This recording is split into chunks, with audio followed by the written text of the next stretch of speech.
And we're back, and this time I'm going to show you the basics of combining colors in logo design. Let us start with some basic examples.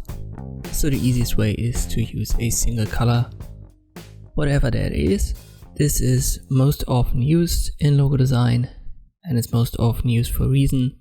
It's simple, and it creates recognizable logo designs that are easy to identify and easy to remember, and that is what you want most often. Kind of like a rule, an unwritten rule you could say, is that the more mature your company is, or the company you design for, the less colors you should use. So if your company produces products for children primarily, you can use many colors, no problem with that. But if you have a fashion brand or something like that, the easier you make the logo, the better it is. You can use more than one color to separate between two elements in a word mark. It's an often used effect. For example, here you've just separated the my and the logo by using two different colors, and a way to do it is quite simple. You can use the type tool for that. Select parts of your word mark and then use a different fill color. In this case I just used the basic swatches. And this is how this effect can be done within seconds.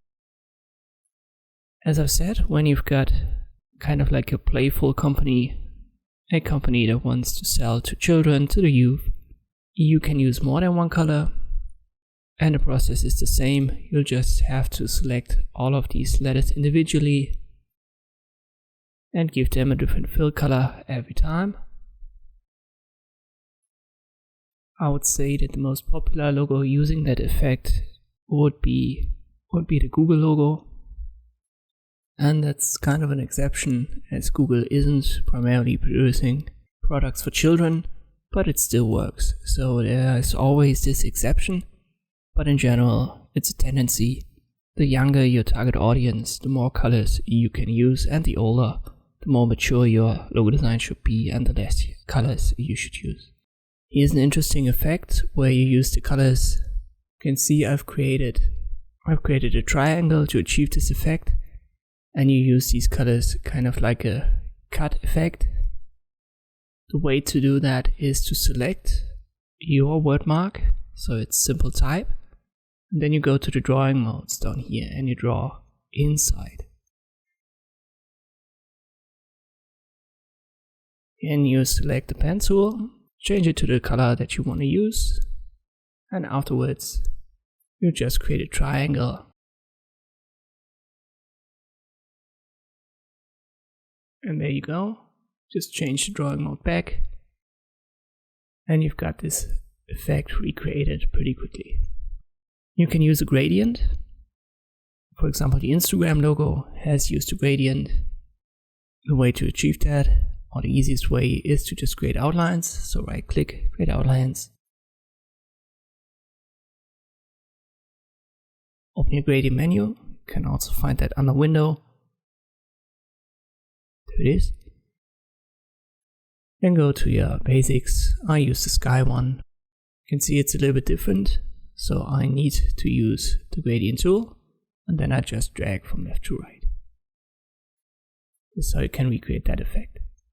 When it comes to gradients, the same applies. So the more different colors you use in your gradient, or the more different the colors are, the more immature your logo design looks. And if you want to have that look, just use it. If you don't, like in this example, use colors that are somewhat similar.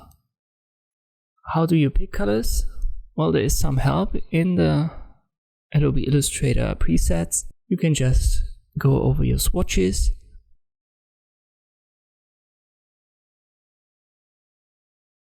which is this symbol up here, and you've got a library. By default, a swatch libraries menu. Lots of ideas, lots of swatches. I'll just pick the first one, Art History Ancient. And here you can see this is the color palette that I've used. Just select it by clicking on the folder, and there it is. It's added now to our swatches menu, so I can close that. And then you use the type tool once again, and you click on the different swatches one by one. And when you're done and you want to get rid of it, just select it via the folder and it's deleted from the swatches menu.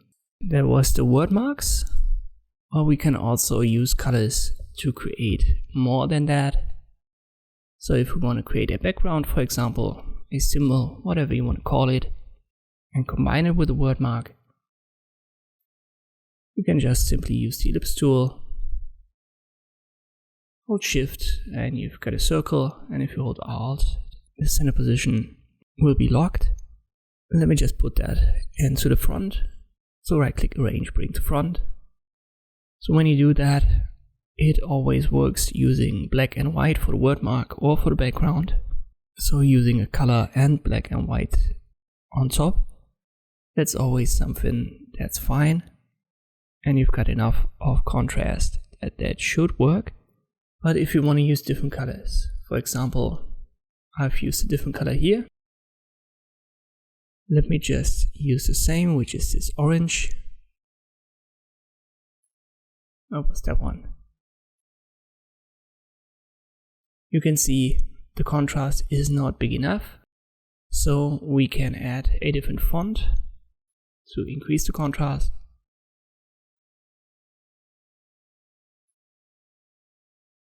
That already helps. But another good effect that you can add is to just give it a stroke color on top. And now the contrast is high enough for that logo to work with this color combination. So when you've got colors that are very similar towards each other, you need something else to create kind of a differentiation between the background and your word mark. You can obviously, let me drag that down here as a copy. If you don't have a stroke for your word mark and you want to use kind of like a red fill, that helps. But you can also add a stroke color to your background, and that just adds to the differentiation between the background and the word mark. And when you use, in this case, 3 different colors, make sure they are somewhat similar. That always creates better results. Here you can see if you use 2 colors that are too close to each other with this background and word mark combination, the contrast is so small that it doesn't really work. So another option is to just use a different color. In this case, red and yellow works way better than orange and yellow. It's obvious. So keep that in mind when you pick your colors. You can also use gradients for the background. Let me make the word mark black here again. I'll select the background. Once again, I use my gradient tool and the default sky. And you can also use the gradient tool, play around with it. Maybe you want to have it positioned like this. So this is easily done. When you have a gradient as part of the background, don't add too many effects for the word mark. In most logo designs that doesn't work, keep it simple is a good guideline. If you want to add a gradient to the word mark and keep the background plain simple with a single fill color, it's the same process that we've used previously. So right click, create outlines.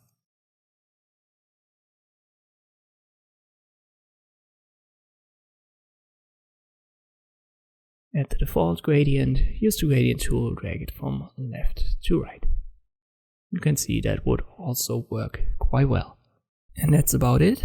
These are the basics of combining colors in logo design. I hope that this video was helpful. Thank you for watching and I'll see you next time.